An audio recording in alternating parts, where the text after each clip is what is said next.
Hello there, I'm Jessy Chahal. You're watching the Midday Update live at 12 p.m. with me. Thanks for being with me. First up, a very heartfelt Selamat Hari Merdeka, my entire Malaysian family. Thank you for supporting us right here on Bernama TV and especially on the Midday Update as well as we try to bring you the best of local and international updates. On the show today, I have two special guests joining me. Kelvin Long, co-founder of A Piece of Malaysia, otherwise known as APOM, as well as Syed Sadiq, Albar, co-founder of Project 57. We'll be talking to them shortly about national unity, about businesses thriving, and about being Malaysian at heart. Now, of course, the new normal celebrations for Merdeka continued into the second year this year due to, of course, the COVID-19 pandemic. This year's celebration was themed Carrying Malaysia, and it was carried out in Dataran Merdeka in full compliance of the SOPs as well. This happened at about 8 o'clock earlier this morning. Three members of the Royal Malaysian Navy had raised the Jalur Gemilang, and then it was accompanied by the national anthem Negaraku. And this was, of course, followed by the reading of the Rukun Negara. Do you still remember those? Of course, last year we did share and speak at length about the importance of Rukun Negara. And during the celebrations this morning, three shouts of Merdeka by representatives from the various frontline agencies and departments was also heard. So, of course, the day kick-started on that high note. And being Malaysians, I'm sure that despite the difficulties that we are all going through on different levels, we can all come together and know that even though we are different, we are still same. The Rukun Negara, to just take you back, was instituted 50 years ago as the basis of national unity and formation of the country. It's not merely to be upheld, as a symbol each time the pledge is recited on National Day. Now, of course, the King, the Yang di-Pertuan Agong Sultan Abdullah, had said this earlier. He said instead, the soul and spirit of the Rukun Negara should be appreciated and practiced in all aspects of our daily lives. If you remember, still 5 principles. That's right, and this forms a formula of how people of various different races, religions, cultures, and languages can all come together to overcome differences and celebrate and embrace the diversity for all of us to live in peace and harmony.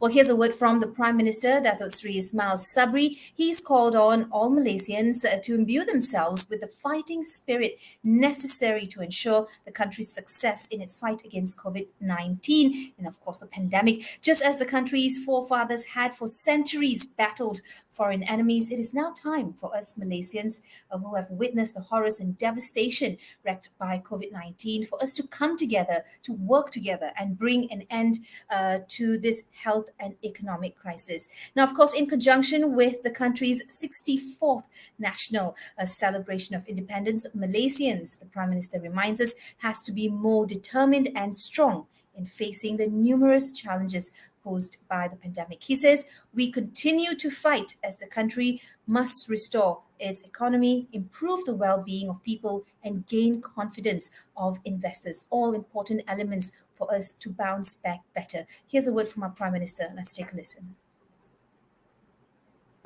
Keluarga Malaysia yang saya kasihi.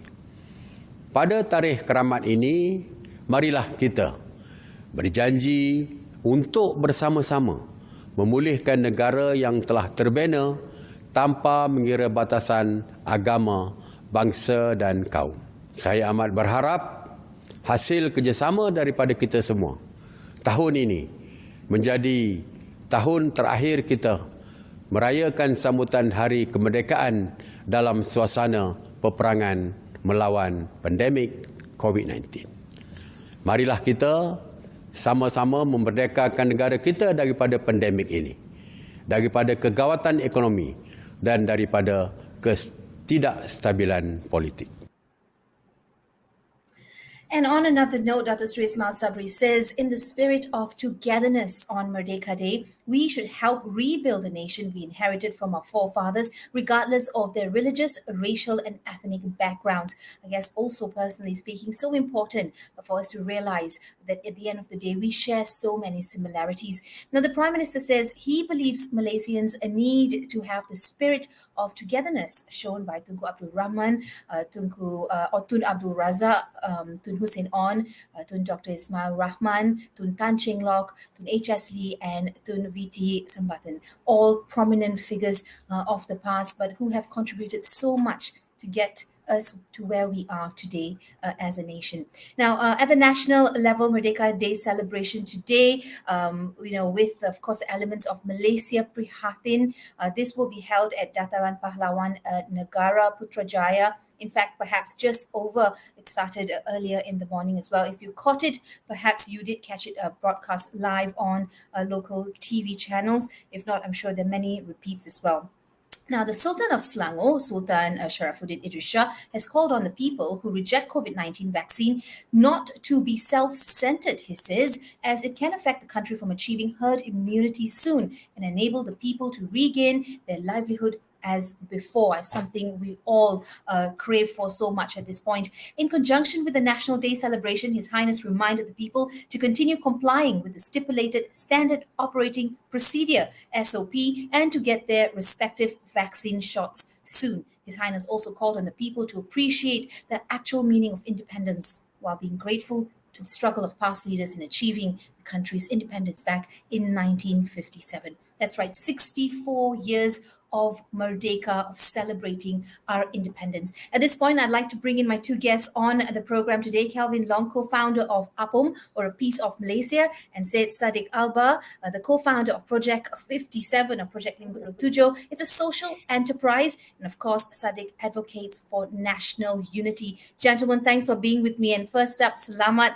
Hari Merdeka. It's good to spend Merdeka morning or Merdeka midday with the both of you. How are you both doing? Very well, Great. thanks. Happy Thank you, Merdeka, Jessy. guys. Thanks. Happy Merdeka. That's right. We did speak last year as well around this time, but of course, we're in the second year of the pandemic. People are feeling a little bit, perhaps, they are affected by the doom and gloom, and perhaps feeling a little bit unmotivated with what's going on. But personally, what is the significance of this year's Hari Kebangsaan to each of you? Perhaps Kelvin would like to go first. Well, for me, it's of course, I think this country has gone through almost a year, 2 years of this lockdowns, and I hope everyone kind of takes the seriousness of this to get vaccinated, and so we can help get the economy back on track. And I think, and when you do, please support the local businesses. The Jom support local lah. These are the ones that in need and you've most. always been promoting this concept. Yeah. So that's what it means to me. It's really, let's work together as Malaysians and get this economy back on track, because livelihoods are at stake, businesses are at stake, and I think we should be proactive with that. Yeah. Right. Thanks, Kelvin. Sadiq? Hi. Kelvin, you hit it on the nail there, and the point is, for this Merdeka, I think what is very significant is that we as Malaysians realize that as we are going through this really difficult period, we're not alone. And I think we've seen that as difficult as things are, we've actually seen some of the best things happen through how people and others have actually been reaching out or asking for help, and people have actually, answered their call. So this is something which is really gives me at least, that feeling that it's so important, for us as Malaysians to make others realize that, hey, I'm here with you. We may be in separate places for this Merdeka and not celebrating outside, but you are not forgotten. We're thinking about everybody. So this Merdeka really gives me that feeling that we're going to get through this together. That's right. Just feel like there's just a little bit more to go before we win this battle. Every year, and especially, of course, if we jog back our memory back to our schooling years as well, the topic of national unity always comes up during National Day.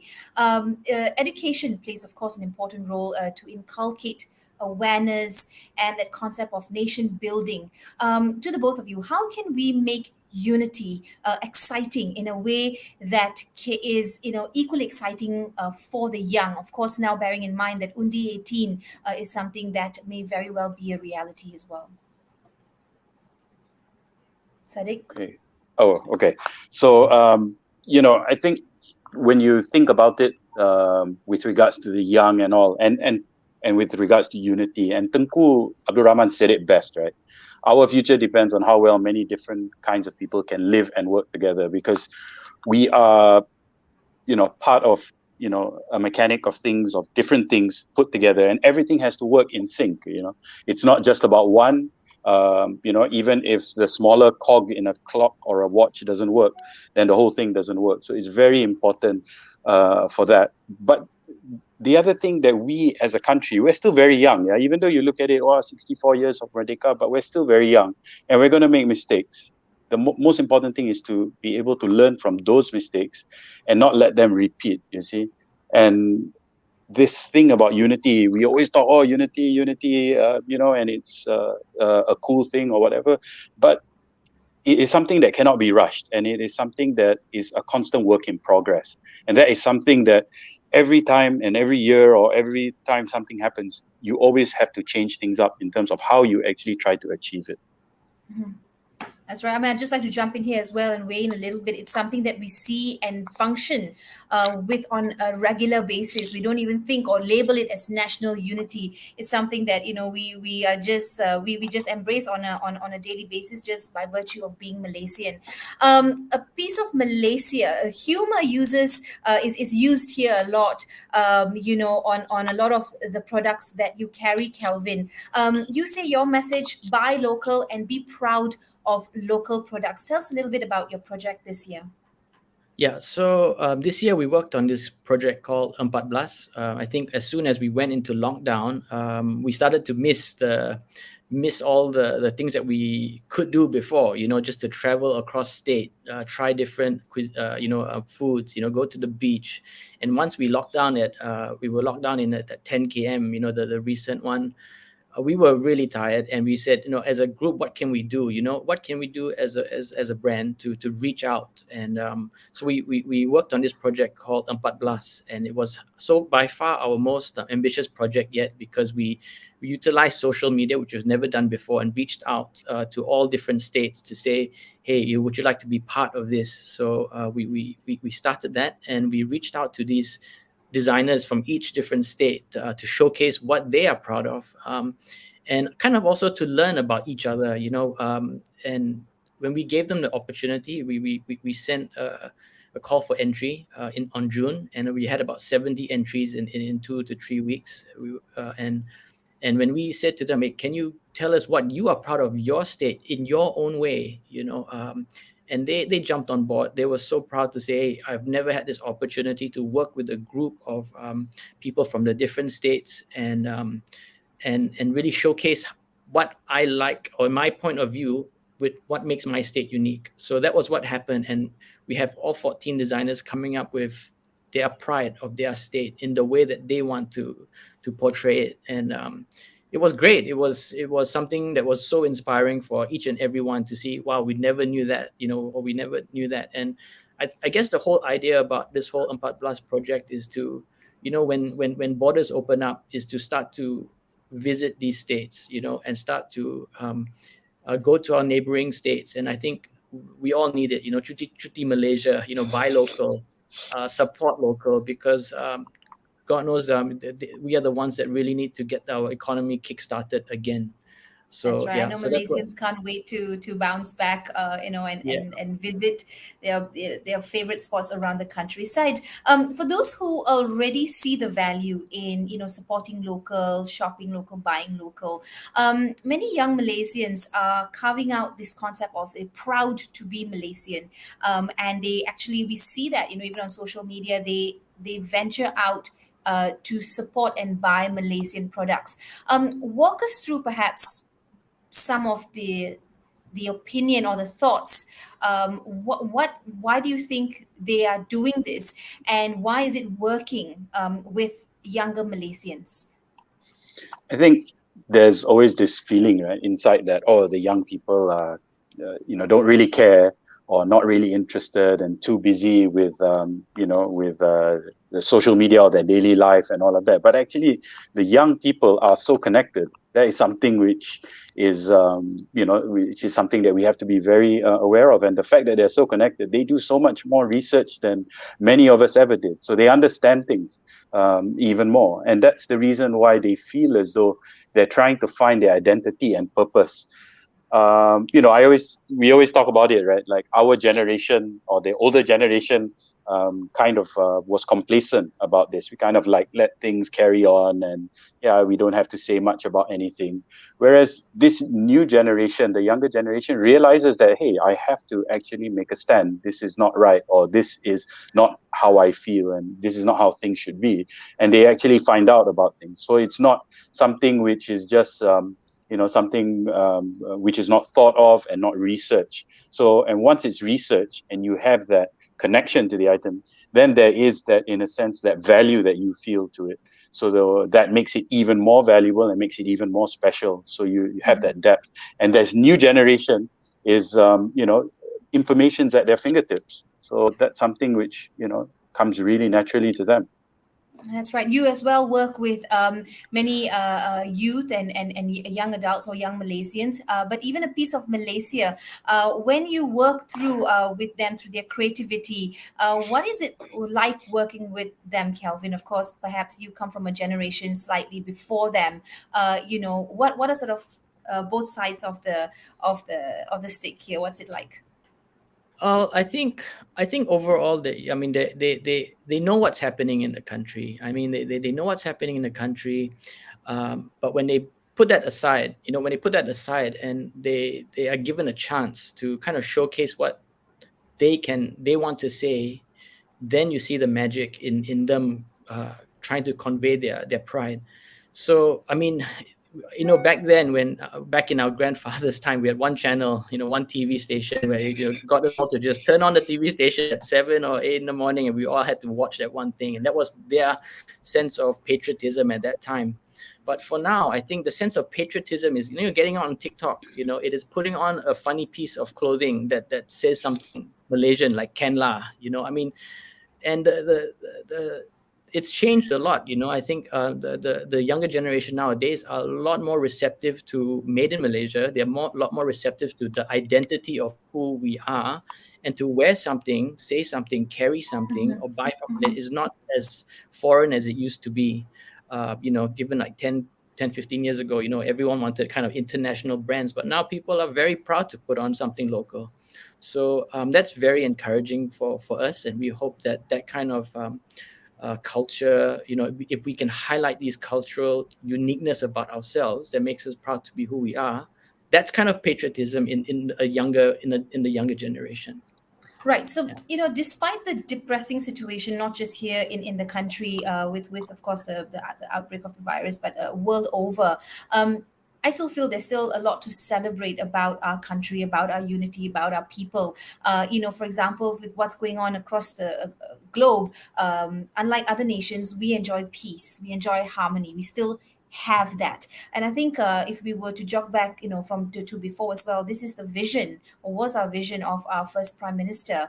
Perhaps, Syed, you can walk us through what he said and how Project 57 or Project 57 is retelling this story. Yeah, so Tunku has always been, the Bapa Kemerdekaan is the guy that actually embodies it all, right? Malaysia for all Malaysians. And that is something which is so important. And again, we don't highlight it enough. We perhaps, at this time only during Merdeka and all of that, we highlight it. But he has actually said so many profound things that we don't highlight enough. I am nothing without my country and my fellow Malaysians. These are things that he has said. And my earlier quote as well, which is a favorite in Project 57. And it is about packaging these kind of things together. We somehow, memorize what American presidents have said. For some reason, we remember them. And some people never made it to become a president, but we also memorize those things. We don't even know what our prime minister has actually said. And these are the kind of things which need to be highlighted. And, Jessy, earlier you talked about education and all this kind of, things that have to be added on. These are the kind of things that should be highlighted, because these are things which allow the young and the youth to actually have that kind of affinity to the country, and allow them to actually feel that I belong and I'm part of this. I want to be part of this, you know. So again, we keep on adding more things to what it is that we're doing and how we tell the story of Tunku. That's right. Well, earlier today, of course, the Prime Minister, in his speech, invited the Malaysian family, so all of us as a Malaysian family, to unite and fight through this pandemic for national recovery. What is sure is kita belum merdeka daripada COVID-19, not yet. But hopefully, this will be our last Merdeka celebrations in the pandemic. But nonetheless, the spirit lives on, the spirit of unity. Thank you, Kelvin. Thank you, Sadiq, for weighing in there and sharing your thoughts. Selamat Hari Merdeka once again. And here's a quick reminder to all that we are in this together. We are better together. At this point, I'd like to invite you to join us this Tuesday on the 31st of August. Of course, that is today at 8 p.m. later on a tribute to Tunku. This is a special. Our future depends on how well many different kinds of people can live and work together. This is a quote by Tunku himself. We refer to him as our father of independence. This, of course, is a special talk by Emeritus Professor Dr. Datuk Dr. Shad Salim Faruqi from He will be sharing his thoughts. I've heard him speak before. You've probably, of course, heard him as well. A fantastic icon there. Tonight at 8 p.m. up till 9:30. Please Google for the link. We'd love for you to join in that conversation as well. And if you can and you want to on your Zoom cameras, then please be dressed in traditional Malaysian attire. So that could be anything from a sari to a chongsam to baju Melayu, so on and so forth. Now, in a letter dated August 30th, which was yesterday, the Dewan Rakyat Secretary, Dr. Nizam Maidin, stated that the next Parliament meeting, this year's new session, originally set for September 6th, has been postponed to September 13th, and this was made by the Standing Order 11.2 of the Dewan Rakyat. Now, this meeting will take place for 17 days from September 13th all the way up till October 12th. This will start, of course, once again with the King's Royal Address. The meeting will also include debates on the 12th Malaysia Plan. Thanks for joining us. This is the Midday Update, bringing you the latest for what's trending here in the country, what's happening here in the country, of course, on the back of Merdeka Day as well. I'd like to bring in now Gerard Ratnam, my colleague who's based in the office as the show broadcasts, to give us an international or snapshot of international news. But prior to that, Gerard, I just wanted to talk to you about the Paralympics and what feat we are seeing from some of our Malaysians there, Gerard.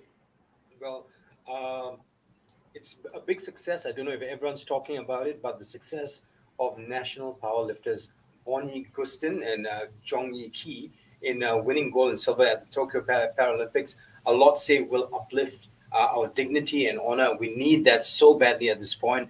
Their achievements have also gone on to open the eyes of society and the capabilities of the PWDs within Malaysia and also within the world. Bonnie became the first Malaysian to win the gold medal at the ongoing Paralympics. He won the men's 72 kilogram category on Saturday, and on Sunday, Yi Ki then bagged the silver in the men's 107 category for Malaysia's second medal at the Games. So very impressive, and congratulations to the boys. The spirit we need at this point during Hari Kebangsaan and also during the week we build up to Malaysia Day. Now, moving along very quickly, let's take a look at what's happening internationally. A lot happening internationally, and we'll start with something sobering. As of yesterday, the world has surpassed the grim threshold of 4.5 million COVID-19 deaths. Now, since the outbreak back in late 2019, the virus has killed exactly 4,500,620 people. And a lot of Malaysians have also lost their life in our fight against this pandemic. Now, 10,000 deaths a day are being reported every day in the world. And just to make sure that we end the story on a high, okay, let's just take a look at what's happening in Australia. Now, Australia, they have vaccinated about 27.6%. That's total doses given, 18.9 million people. People fully vaccinated, 6.99 million. Now, let's take a look at us. Total doses given, 34 million. People fully vaccinated, 14.6 million.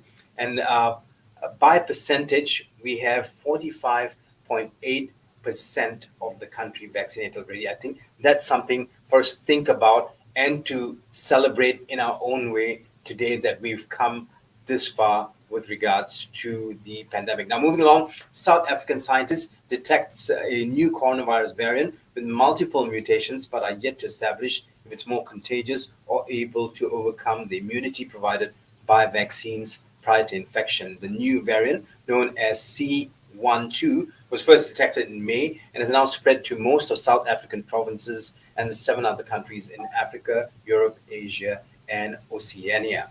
Now, a third booster shot of the COVID-19 vaccination is a way to keep the most vulnerable safe and is not a luxury. This is according to WHO. Now, earlier this month, the data did not indicate a need for booster shots, while topping up already fully vaccinated people would further widen a vaccine availability gap between the rich and lower income countries. So if some countries are thinking at this point that we need a third dose, we need to think that if it's evenly distributed around the world. I think we're running out of time. I'm going to hand it back to you, Jessy. Thank you very much. And once again, Selamat Hari Kebangsaan from all of us at Bernama. Thanks, Gerard, and Selamat Hari Merdeka to you and the entire team at the office. I know if we were all there together, we would be celebrating, would have got a cake, and would have had some makan, as I'm sure many people are also reminiscing and missing that aspect of a celebration as well. What's trending on Twitter? Very quickly, hashtag Negaraku. Fellow Malaysians have been tweeting out wishes in conjunction with our National Day. Hey, look, it's me, Jessy Chahal, signing off. There's not much time left on our clock, but do keep it locked onto Bernama TV as we bring you the latest, most verified news. Remember, get your vaccinated if you haven't already. It does save lives. Wear a mask, double mask if you have to. Most importantly, stay home to stay safe. None of us are safe until all of us are safe. Once again, Selamat Hari Merdeka, and I'll see you soon.